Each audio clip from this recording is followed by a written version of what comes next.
Hello દર્શક મિત્રો, તો અત્યારે તમે આ વિડીયોમાં જે મંદિરના દર્શન કરી રહ્યા છો એ છે ગઢપુર ધામમાં આવેલ સુપ્રસિદ્ધ અને પ્રસાદીનું શ્રી ગોપીનાથજી દેવ મંદિર। અને મિત્રો, આ મંદિર એ શ્રી સ્વામિનારાયણ ભગવાને તેમના સ્વહસ્તકે બંધાવેલું છે। તે તમે આ વિડીયોમાં એટલે કે આ ફોટોમાં તમે જોઈ શકો છો કે કેવી રીતે તેઓએ પોતાના મસ્તક ઉપર પથ્થરો લઈને તેઓએ આ વિશાળ અને ભવ્ય મંદિરનું નિર્માણ કર્યું છે।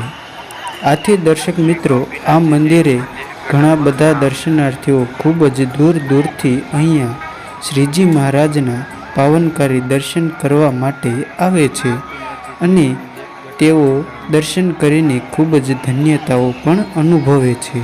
અને મિત્રો, આ જે તમે સામે જોઈ રહ્યા છો એ છે આ મંદિરનો ખૂબ જ વિશાળકાય ઉતારા ભવન કે જેમાં હજારોની સંખ્યામાં યાત્રિકોને ઉતારો આપવામાં આવે છે અને તેઓ અહીંયા રાત્રિઓ પણ રોકાઈ શકે છે। આથી દર્શક મિત્રો, તમે પણ આ મંદિરે આવો અને શ્રી સ્વામિનારાયણ ભગવાનના પાવનકારી દર્શન કરીને ધન્યતા અનુભવો। સૌને જય શ્રી સ્વામિનારાયણ।